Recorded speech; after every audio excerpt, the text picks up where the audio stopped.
Hi everyone, and welcome back to my channel. My name is Ray. In this video, we're going to dive into a few amazing tips about how to biohack your mind and your body. So stay tuned.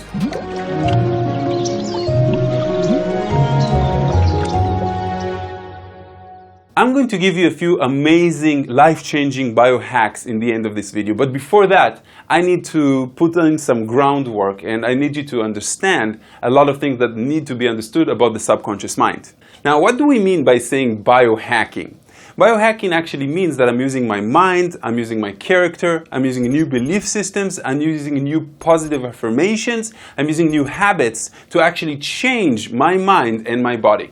But what is actually influenced by that is the subconscious. So let me tell you a few stories about your amazing subconscious. And these are things that are usually used in different workshops. For example, has it ever happened to you that you woke up just 2 or 3 minutes before your alarm clock? Now, 99% of the population will say yes.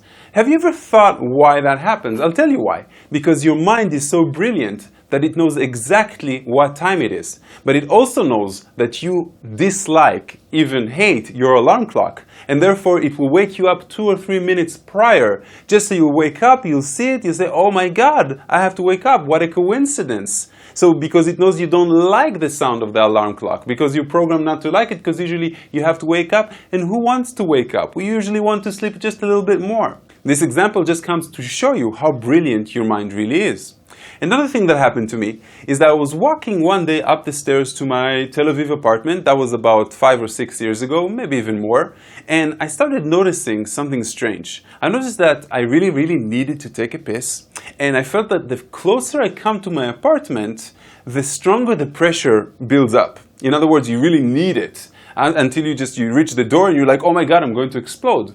But it came to my mind that what would have happened if I would come 10 minutes later? In other words, if I would arrive on my motorcycle or my car, I don't remember what I had back then, 10 minutes later to my apartment, would the pressure start building up in my car? The answer is no. What actually happens is that the brain knows that it's going to be relieved pretty soon. So it builds up the pressure, so you feel the stress, so you will go to your toilet much quicker. But what will happen if you master your brain, you master your subconscious? And let me tell you what I did. Next time it happened, and I was moving up the stairs, I was cursing for the fact that I had coffee or whiskey with my friends before because I really need to pee. And then I remembered this. So I just stopped there on the same step, and I told my body, I am not moving an inch or a centimeter, depending where you are from, until I am completely relieved of any sort of physical stress. In other words, I don't want to feel a thing. I don't want to feel any pressure. I don't want to feel that I need to take a piss right now. And again, the ego is playing a part here. Why? Because the first thing that happens is like, you don't really believe that. You really need to pee. You should go. And then there's a mind game that's going on. But if you hold on to this principle and you say, I'm really not moving an inch, after 10 or 15 seconds, and you should try this at home by the way, you will see that you don't feel anything. And then you can walk slowly, there's no stress, there's no pressure in any way, open up the door, go to the toilet. And even when I went, it was even a little bit hard because I was so much holding on to my, my ego, being right, wanting to control the body. So that just comes to show you again how powerful the subconscious is. But you should also understand the physical body is only a temporary servant of the soul, of the consciousness itself. In other words, you can command it. This is why people use the placebo effect to heal themselves. This is why some of us understand how much power we have over not only our body, but this is where it all begins, but over our entire life using our thoughts, imagination, and intention. So, the biohacking methods that I want to teach you are very simple, and they come with a story. You should always know, by the way, that metaphors are much better in teaching other people. In other words, when we tell a story, it's much easier to remember because the subconscious remembers metaphors and symbols much better than it actually remembers words. So let me tell you about a guy that went to a healer and a psychologist. And he was completely depressed, but nobody understood why, and he didn't understand why as well. The psychologist, of course, tried to do what psychologists do. Tried to regress, see what type of relationships he's involved in, what is the relationship with his parents, where did it come from, but they really couldn't find anything. And they tried pretty much anything, subscription drugs and anything. And one day he went to a healer, somebody that I know. And the healer actually didn't have, again, any solution to offer, but he said, but I want to try something new with you.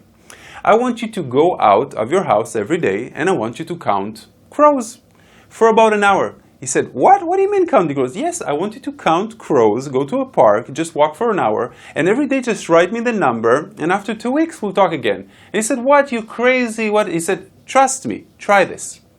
So the guy, of course, tried this, and he came back after 2 weeks, and he said, you know something, in the first few days I was a little bit pissed off, I was a little bit depressed, but then after a few days I started feeling better, and I didn't know why. So he said, how does this exactly work? What is it about crows that makes this so amazing? So the healer told him, it's not about the crows. It's about two things. The first is getting out in nature, in a park, and getting you out of your secluded environment where a lot of depressed people just, they sink into their depression. But the second thing is your posture. When a person is depressed, they are bending their shoulders inwards, their breath is shallow, and they always look towards down. In other words, when they're walking like this. Unhappy. But when a person is happy, imagine that you're walking out of an amazing meeting and you got exactly what you wanted. You're looking up with pride. Your shoulders are backwards. You're breathing full breaths. We also call this Yogi breath. And you're walking like this with pride. Now, when I told you to go and count crows, I forced this posture on you. In other words, I forced you to stand straight, to walk with pride, to look up. How often do we actually look up? And this makes the body think that you are having that positive experience, and therefore the body fakes the whole experience for you. In other words, you're faking it until it becomes real. It's sort of like practicing a muscle. Fake it till you make it, or practice. If you put on a fake smile, the body will not know if it is a real smile or a fake smile, and the same hormones that are usually delivered to the bloodstreams, the positive ones, serotonin and others, are going to be flushed down all of your body, through the heart, through the bloodstream, and every cell is going to feel it, even if it's a fake smile. Again, that's the amazing part. So, just like I promised, a few biohacking tips about the body and the mind. And for that, we'll need my board.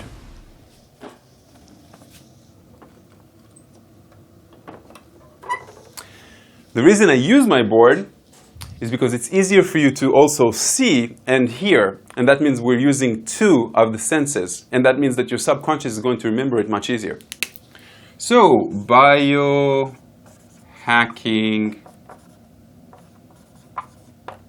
tips. Number one, like we said, posture. And what we mean is that when we are standing straight, when we are sitting, we need to sit straight as well. This goes into spirituality, and it's about the alignment of the chakras themselves. But just like I explained to you in the healer versus doctor versus psychologist story that I just told you, when your posture is straight, you're going to feel much better about life. Now, always catch yourself when you're leaning a little bit forwards, even in your office. Stand up straight. Stand, take a walk around the block, do something, and always be straight. It's more attractive, it's better looking, it's going to change your life. Number two, affirmations before bedtime. Now, this is bodily affirmations. I'll write before bedtime. Now, the reason that we use affirmations before bedtime, and before that, you need to understand that there's two types of people in the world. The first type is the type that runs out of energy and goes to sleep, and these are like me. I cannot go to sleep before I'm tired. The second type is the type that usually will go to sleep when they're in a particular time, or like 10 o'clock or 11 o'clock. It doesn't mean that they're like completely drained. If you are my type and you only go to sleep when you're completely drained, you should do this just a little bit before. In other words, you know that in 15 minutes you're going to go to sleep. Just go to the bedroom a little bit before. Calm yourself down. Don't watch any series or any television or anything like that. The second type, no problem. Put it into your schedule. Use the affirmations. Now, what do I mean bodily affirmations? Bodily affirmations, it's about the love that you have for your body. It's about confirming to your body that it's always healthy, that it's very useful. You can go organ by organ. You can go limb by limb. But really, it is about saying to your body that you love it, that you are completely comfortable with it, that you are in complete trust that it's giving you whatever it is that you need, that you're in complete trust that it is serving you like you're serving it. But that also means that you have a trust relationship with your body. In other words, there is an honor. Don't think and don't become attached to your body. This is a temporary vessel that we have a hold on. But when you respect the body and you have these affirmations before bedtime, what happens is that the affirmations, like autosuggestions, they go directly to the subconscious. Now, we all understand that the placebo effect works. We all also know that some people can heal themselves from any illness. Like me, I never get sickness, like at all. I don't get a headache, I don't get anything. And it's been like that for almost 20 years now, which is quite amazing. Why? Because I understood how much the consciousness has control over the body. I understood that the body is not really me, the body is just a part, and you can talk to the body, you can ask the body for questions. Where are you hurting right now? What has happened to you right now? What is the reason for that? But you should also know that a lot of the baggage that is in the physical body is just a reflection of the unhandled emotions and traumas that we really didn't think through. A lot of disease happens, but like that as well, cancer especially. Third advice for biohacking your body is full yogi breaths. Now, what do I mean? We'll go into this very superficially. A breath today for an average adult is about 30% of the capacity of what we actually have. Now, some go as far as saying that in the history of humanity, the planet itself had different dosages or different percentages of oxygen versus other types of gas that you have in the air. What happens with us is that when you see babies, for example, you see that they're breathing with their full stomach. You know, everything comes out. They breathe almost 100%. With time, we become disaligned, we become much more emotional, and then we start breathing only from our chest. Now, when you practice full yogi breaths, and that actually means it's very, very simple. Take a big breath to your belly, and when that's full, move up to your chest, and when that's full, completely release it. The slower you go, the better. And let me tell you a metaphor for that. When in nature, an animal is very, very small, its heartbeat is much faster, and its breath is much faster, and its lifespan is much shorter. The bigger the animal is, as a rule of thumb, of course, there's a few exceptions, the bigger the animal is, the heart rate becomes slower, the breath becomes slower and longer, and the lifespan becomes much longer. In other words, elephants, tigers, giraffes, and stuff like that. What does that mean to you? It means that we are not breathing in the right way. In other words, we are breathing shallow breaths, we're breathing emotionally from our chest, we're not taking deep breaths. Imagine that you take just one big breath right now and feel the difference in vibration in your body and in your consciousness. Go. Now, see how your body reacts. Your body feels much safer when you take longer breaths. This is the reason why when we are hyperventilating, we are under pressure and tension, and you know, when an accident happened, the fight or flight response, everything like that. But when we are taking longer breaths, notice how your body senses right now.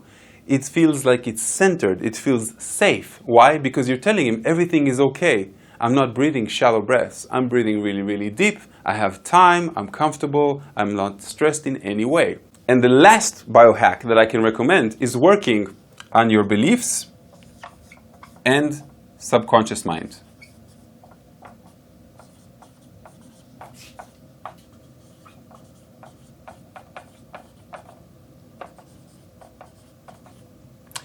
Now, anything that comes in a form of a belief, of a thought, any word that comes out of your mind influences your body and your belief system in some way. Now, it just means that you become aware of it. For example, when I tell people that they need to work on their judgment, what happens is that we catch ourselves judging, and then we're judging ourselves as we're judging. That's not the point. The point is to become aware. For example, if I will tell you that I hate mosquitoes, or I dislike mosquitoes, notice how the different words feel different to you. Hate is a very deep negative emotion that you can feel. But when you say dislike, it becomes not about I don't really enjoy them in some way, but they're not like horror or I'm not angry towards them or anything like that. Now, imagine if you would use positive words more often, and your thoughts will go towards what I actually want, and your energy will go into what I want and not what I don't want. In other words, when we are manifesting, when we're telling our subconscious that we believe in ourselves, we're biohacking our mind and our belief system, but that also biohacks the body itself. So, of course, There's a lot more principles that we can talk about. These are the 4 that I would recommend to start working on. On the physical level, your posture itself. Before you go to sleep, positive affirmations about your body. Love your body. Accept your body. You don't have to do this only when you get sick, okay?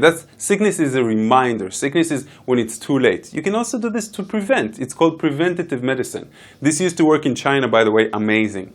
Number 3, full breaths. Again, 3 physical things that you can actually do. And of course, number 4, our subconscious mind. Our subconscious mind is about 90% of all our thoughts. Everything that dictates our character. Become more responsive than reactive. That actually means that you have more control. Add another layer to your subconscious thinking. In other words, become more aware. Work on your awareness, on your observation, being the one that perceives the one that is talking, being the one that looks in an objective observer point of view and not the ego itself. So, like always, thank you very much for watching me all the way to the end. My name is Ray. If you want to sign up to my newsletter or check out more of my stuff, go to raymaor.com. Namaste, my friends. I love you all. Thank you very much for being my viewers. And I'll see you in my next video.